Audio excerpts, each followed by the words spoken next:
مسلم سے بھی وعدہ خلافی نہیں کر سکتے، غیر مسلم سے بھی اب وعدہ خلافی نہیں کر سکتے، غیر مسلم کو بھی اب دھوکہ نہیں دے سکتے۔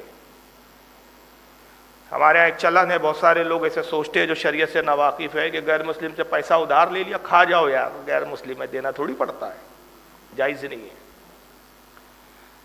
اور پھر آگے اعلیٰ حضرت فرماتے ہیں کہ کافر ذمی ہو یا حربی ہو، یہ کافر کی تین قسمیں ہیں۔ آگے فرمایا کہ یا مستعمن ہو، مستعمن، ذمی، حربی۔ کافر کی تین کیٹیگری ہے، تین کیٹیگریوں میں کافر کو تقسیم کیا گیا ہے۔ ذمی کے اس کافر کو کہا جاتا ہے، اس منکر اسلام کو کہا جاتا ہے کہ حکومت اسلام کی ہے، بادشاہ اسلام وہاں پر موجود ہے، قانون اسلامی چل رہا ہے، اور اس ملک میں ایک غیر مسلم کافر رہتا ہے، ٹیکس بھرتا ہے وہ اسلامی ملک کو، اس ملک کے لیے اپنی وفاداری کا ثبوت پیش کرتا ہے،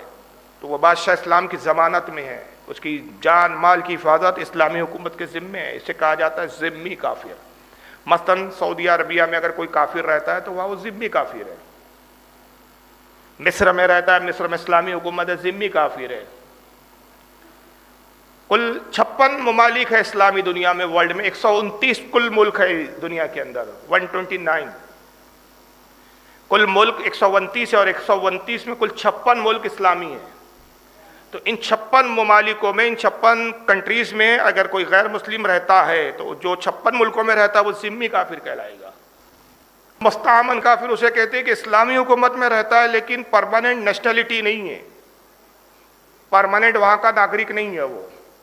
ایک وقتی طور پہ کاروبار کرنے آیا، 2 سال 3 سال رہنے کا ارادہ ہے، بزنس کرنا ہے، کمانا ہے، پھر چلے جانا ہے، تو وہ جتنے عرصے آیا اتنے عرصے کا اس کو ویزا دیا ہے اسلامی ملک نے، یا اس کو اجازت دی ہے کہ بھائی اتنے سال تک آپ رہ سکتے ہو، اور وہ اسلامی گورنمنٹ سے پرمیشن لیتا ہے کہ بھائی میں 2 سال آپ کے ملک میں رہنا چاہتا ہوں۔ مثلاً کوئی یہاں 2 سال کے لیے گیا سعودی عرب، معاہدہ ہوا حکومت سے، میں 2 سال میں یہاں آؤں گا، بزنس کروں گا، جو بزنس میں کماؤں گا اس کا کچھ پرسنٹ میں حکومت کو بھی دوں گا۔